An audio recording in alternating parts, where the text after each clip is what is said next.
Nah, tak kenal maka tak sayang. Perkenalkan, nama saya Hensi Darnia. Saya mengajar di SMP Negeri 4 Rejang. Pengalaman yang sudah saya lalui yaitu adalah sebagai guru penggerak angkatan 5, pendamping Kombel Rejang jenjang SMP, penggerak Kombel Prima SMP Negeri 4 Rejang, dan pendamping awan penggerak. Nah, hari ini saya membersamai Bapak dan Ibu guru di sini untuk melakukan penimbasan terhadap program DGP yang kemarin, yaitu tentang penguatan pembelajaran yang berpusat pada murid. Kali ini saya memilih materinya ini tentang komunitas belajar. Sebelum itu saya sapa dulu Bapak Ibu. Selamat pagi Bapak Ibu. Pagi. Luar biasa. Oke. Sebelumnya saya mau cek ombak dulu terlebih dahulu. Jika jawabannya iya, maka Bapak Ibu mengepalkan tangan. Jika jawabannya tidak, boleh mengangkat seperti ini. Oke, tema kita hari ini tentang komunitas belajar. Apakah Bapak Ibu pernah mengikuti kegiatan komunitas belajar yang ada di PMM? Yang ada di PMM. Oke, baik. Sekarang komunitas belajar yang ada di antar sekolah, apakah sudah pernah mengikuti? Oke, sudah, ada sedikit yang tidak. Sekarang Kombel dalam sekolah, apakah Bapak Ibu sudah pernah ada kegiatannya? Sudah, oke. Baik, alhamdulillah tadi sudah dilaksanakan semua Bapak Ibu ya. Nah, hari ini kita akan penguatan tentang Kombelnya. Oke, sebelum mulai belajar, saya ingin mengajak Bapak Ibu bergerak terlebih dahulu.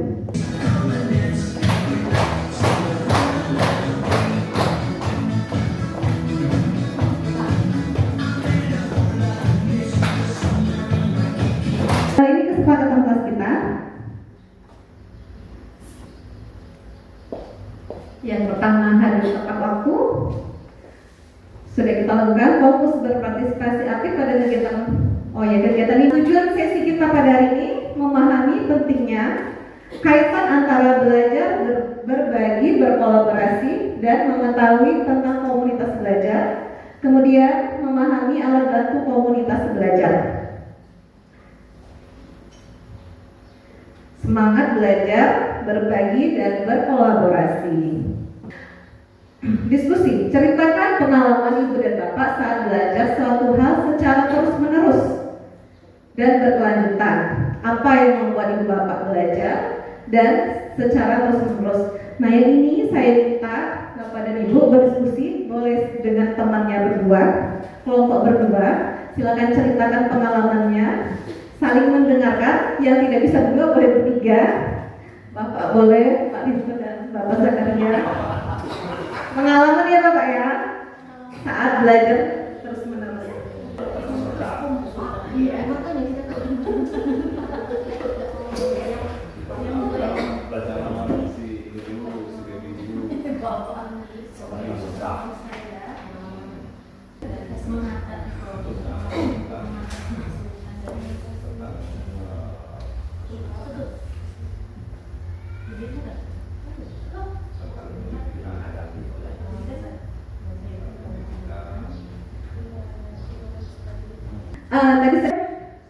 Apa yang membuat ibu bapak belajar? Yaitu untuk memacu para ibu guru untuk belajar, yaitu untuk mengatasi kesulitan yang dihadapi oleh peserta didik itu.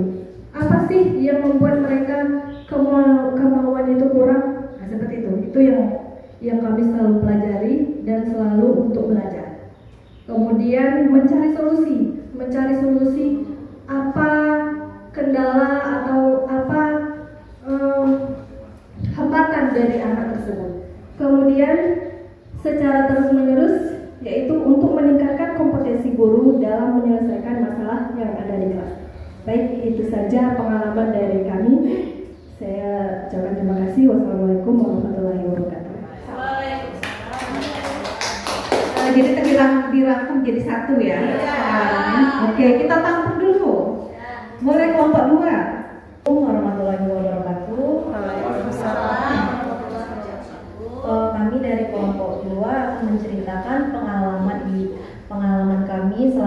persekolahan. Yang pertama itu pengalaman saat belajar, yaitu tentang pendidikan pembelajaran untuk menjadikan pembelajaran yang baik dan berpusat pada murid dan menjadikan pendidikan yang bisa memerdekakan murid dan gurunya.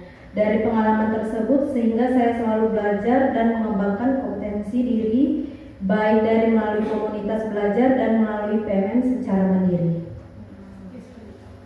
Mungkin itu saja dari kelompok kami. Baik, dapat kita simpulkan ya Bapak Ibu. Jadi kita sebagai guru semakin mau belajar mencari tahu bagaimana sih solusinya, apa yang akan kita lakukan terhadap anak misalnya yang masih malas literasi. Nah, kelompok 2 juga tadi untuk peningkatan kompetensi guru juga. Tujuannya juga ke murid. Jadi tujuan kita sudah sama untuk kebutuhan murid ya Bapak Ibu. Oke, tepuk wow. Kasih W, kasih O, kasih W. Wow. Oke, terima kasih. Tadi ceritanya kita lihat kesimpulannya, belajar sepanjang hayat. Nah, kita sebagai seorang guru itu sudah semestinya belajar terus menerus. Apalagi murid kita ini perubahan zaman itu sangat cepat kayak gitu. Jadi kita harus bisa mengikuti perubahan zaman. Yang pertama itu dapat mendorong inovasi diri kita sebagai guru. Kemudian meningkatkan pengembangan diri secara pribadi dan profesional. Yang ketiga, kanan kiri, ya. Boleh agak berdekatan, kuat, masih kuat. Nah, nanti permennya di tangan kiri, tangan kanan mengambil, membagikan ke teman yang di sebelahnya. Oke? Tidak boleh menolak pemberian teman. Nah, semakin banyak ini ya banyak. Semakin banyak pembagian permen maka akan semakin baik. Oke? Tapi bagikannya satu, jangan langsung 5 ya Bapak.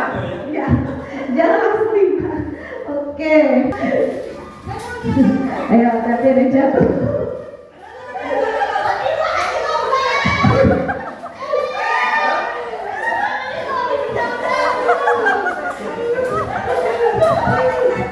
Nah, sekarang saya mau lihat permen yang Bapak Ibu pegang tinggal berapa. Oke, coba lihat. Berapa? Tinggal 2, 4. 4, Bapak? 5, Bapak? Kosong habis ya. Terima kasih atas kesempatannya. Hal positif yang dapat saya sampaikan bahwa permainan ini mengajarkan saya yang pertama ketenangan diri, kesadaran diri, dan saling berbagi. Dan jangan takut kita berbagi itu, walaupun kita berbagi kepada orang lain juga akan berbagi kepada kita, sehingga apa yang kita berikan itu tidak akan berkurang. Sama seperti habis, Pak.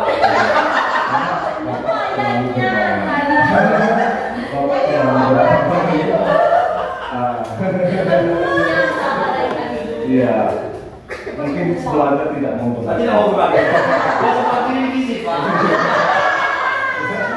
Ya, terima kasih.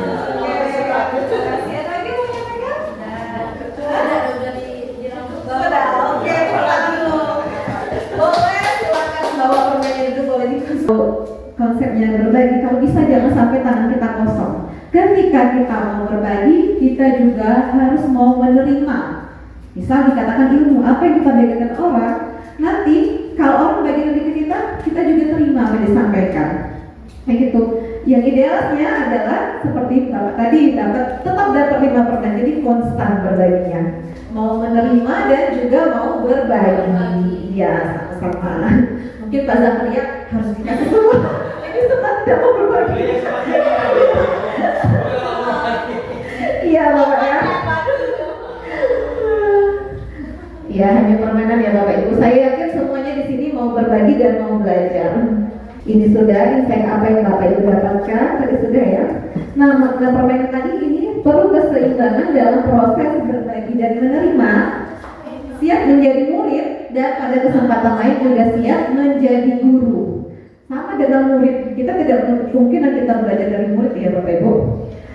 Semua orang berkesempatan berbagi dan menerima. Kesempatan untuk menerima dan memberi bisa didapatkan jika kita membuka diri dan masuk ke dalam kelompok. Jadi bukan hanya dari diri kita sendiri, tapi dari kelompok-kelompok atau dari orang lain juga. Setiap orang yang pernah kita jumpai mengetahui hal yang tidak kita ketahui. Jadi kita berpikir seperti itu, berpikir positif. Ada hal yang orang ketahui tapi kita tidak. Makanya kita perlu praktik berbagi, merupakan salah satu perwujudan sikap pembelajar sepanjang hayat. Dengan berbagi kita dapat solusi untuk tantangan yang ada, mendapatkan dukungan emosional, membangun rasa percaya diri dan menciptakan budaya kolaborasi. Seperti yang disampaikan tadi oleh Bapak Ibu, kalau ada permasalahan, kan kita mau mencari solusi. Tentunya kita perlu teman untuk berbicara dan berdiskusi. Kalau kita pendam sendiri kan masalahnya nggak selesai-selesai. Oke, nah kegiatan seperti tadi berbagi permasalahan, menceritakan, mencari solusi itu dapat kita wujudkan melalui komunitas belajar. Jadi ada komunitas belajar. Apa itu komunitas belajar?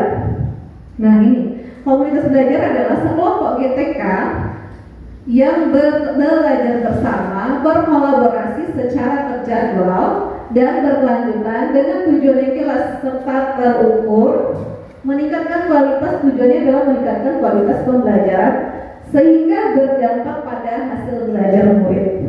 Itu komunitas belajar.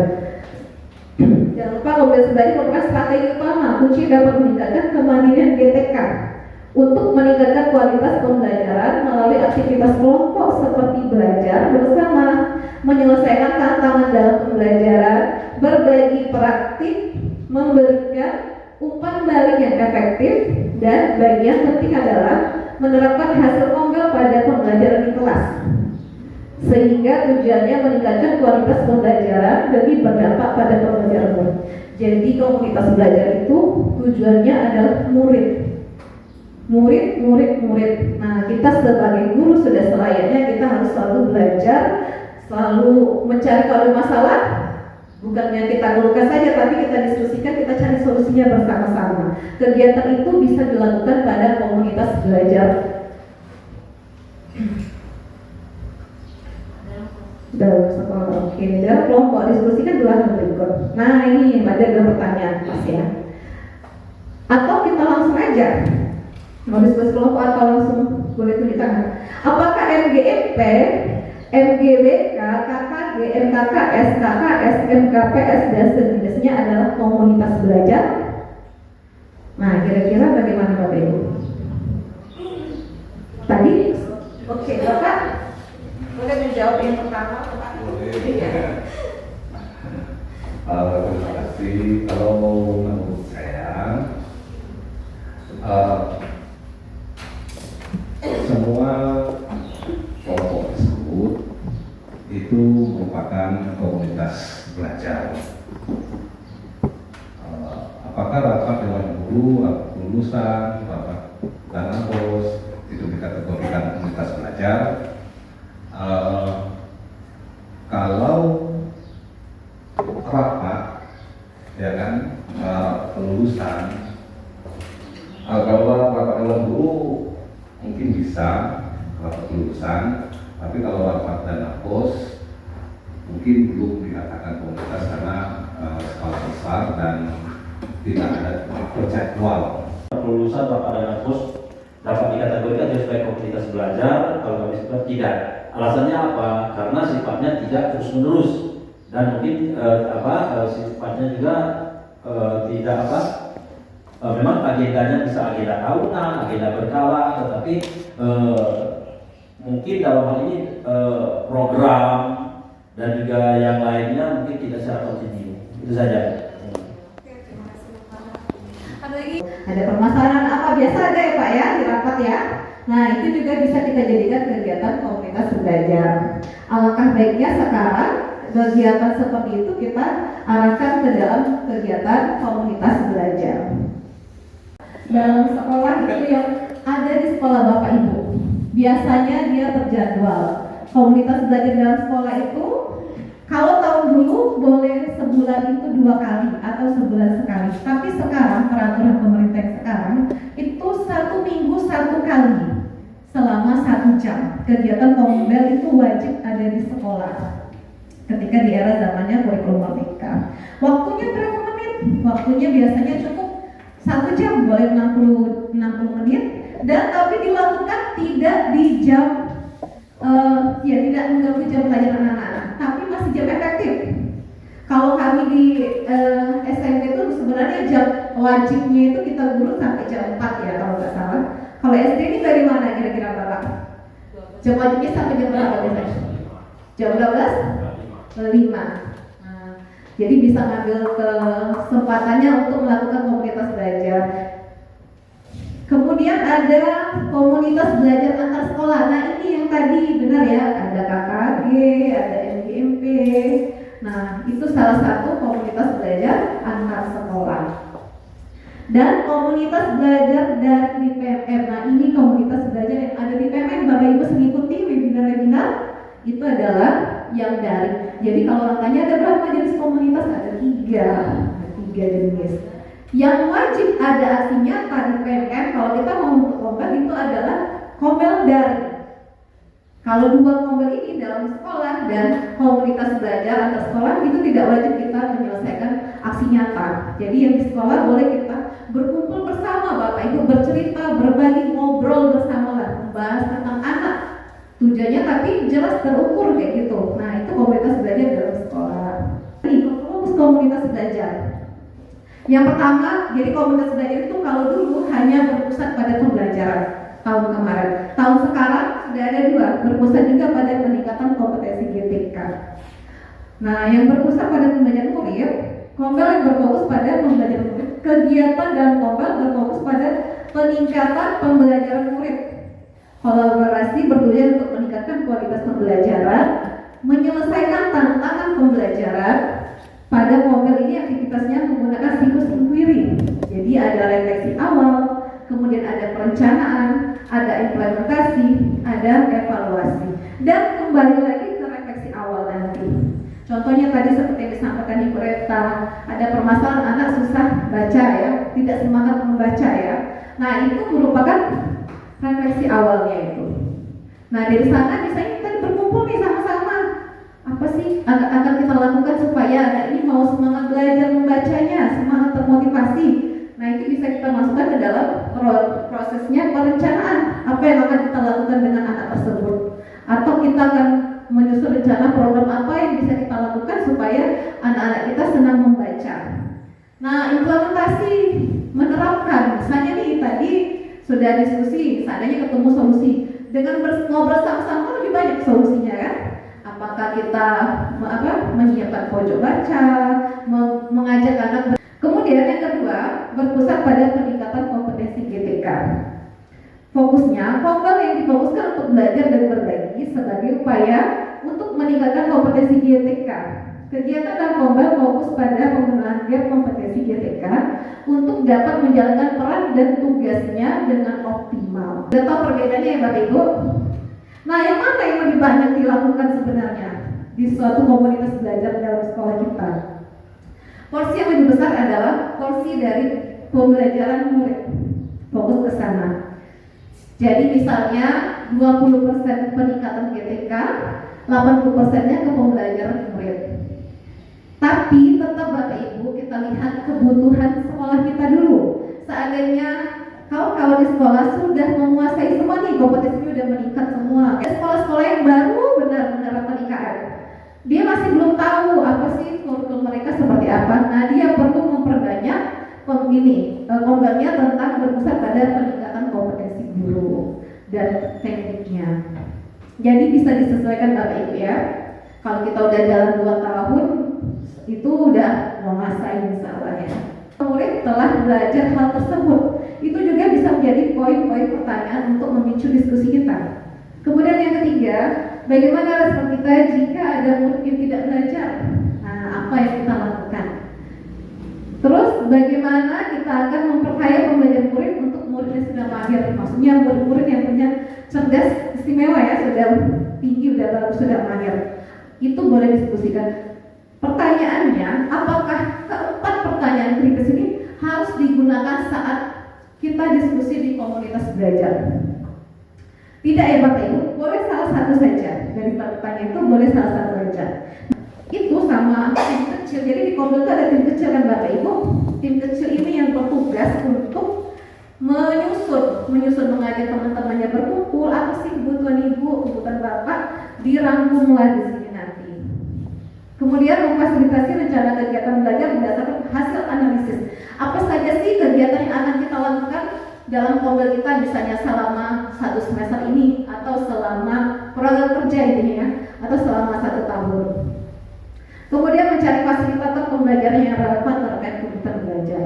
Untuk fasilitator Bapak Ibu, tidak perlu kita harus mencari narasumber dari luar ya Bapak Ibu ya. Cukup sesama kita aja juga sudah cukup. Apalagi kita sudah punya aset yang banyak ini, ada guru seniornya, ada Bapak Rito, pengajar praktek, Pak Zakaria, ada banyak pengalamannya, dan yang lainnya. Di dalam kelompok diskusikan hal berikut serta berikan alasannya. Pertama, kelompok 1 dan 2, karena kita 2 kelompok, kita langsung bagi ya. Diskusikan tujuan komunitas belajar guru antar sekolah. Kelompok 3, 4, dan 5 diskusikan tujuan komunitas belajar kepala.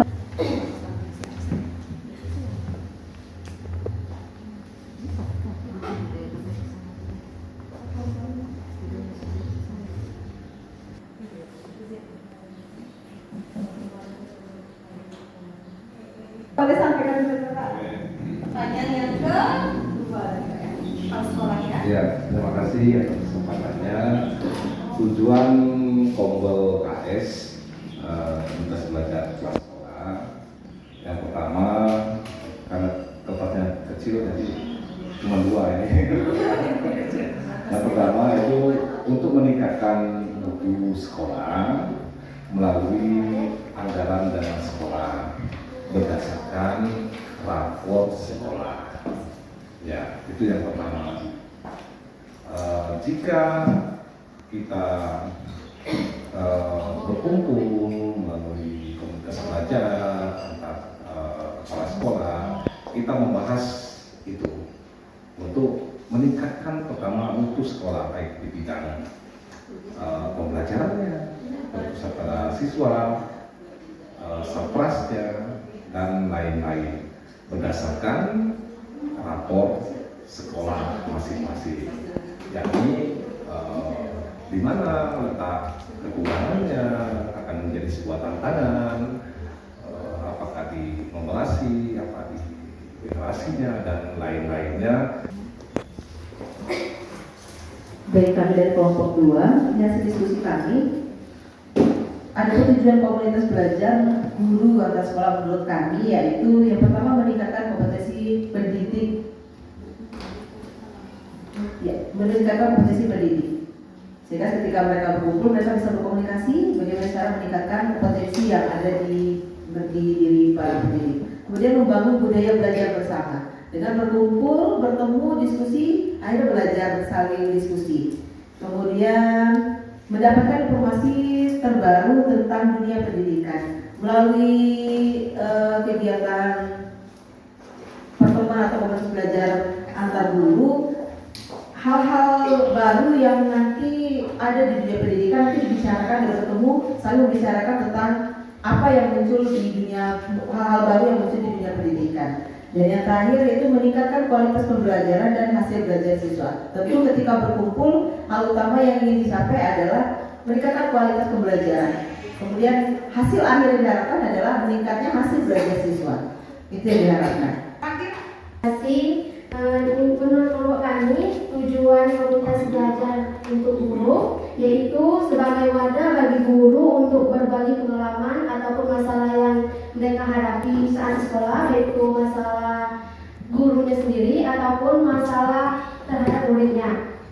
Kemudian juga untuk berdiskusi dan berkolaborasi untuk berbagai praktik baik kualitas komunitas belajar dapat membantu kompetisi guru dalam meningkatkan kualitas dalam pembelajaran. Mungkin itu saja, terima kasih. Untuk mencari pemecah masalah ya terhadap murid-murid. Intinya dengan berdiskusi dengan lebih banyak orang antar sekolah, kita dapat pengalaman baru, bisa berbagi praktik baik apa yang kita dapat di sekolah, kita bisa berikan ke orang lain. Oke, tepuk wow. Kasih W, kasih O.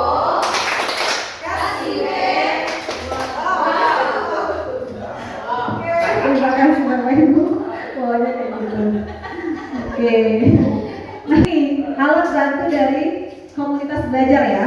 Yang pertama ada panduan optimalisasi komunitas belajar. Sekarang ada kemarin ada yang ikut, Bapak ikut ke gedung guru refleksi kelompok kemarin yang diundang dari BIR? Enggak, ya.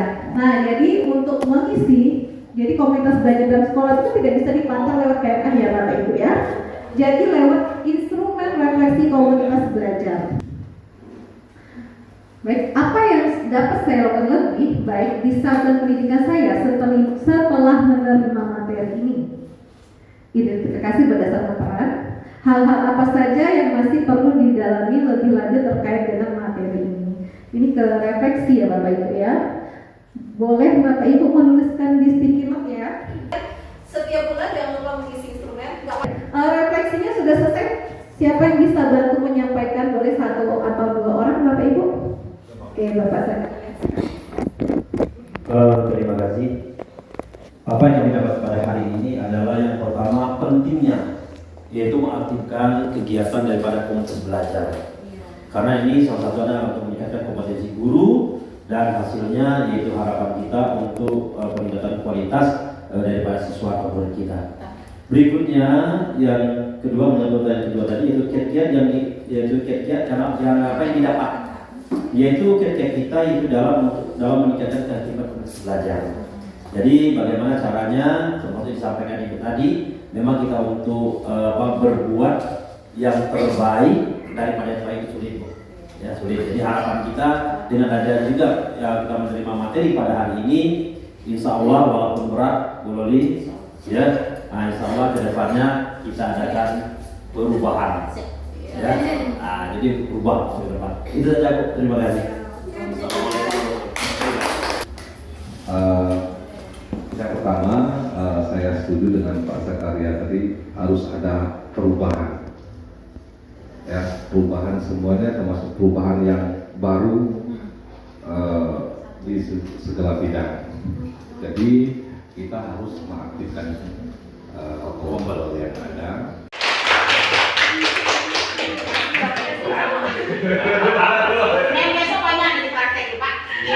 Nanti boleh teman yang nggak hadir diajak besok disampaikan apa yang sudah kita dapat hari ini.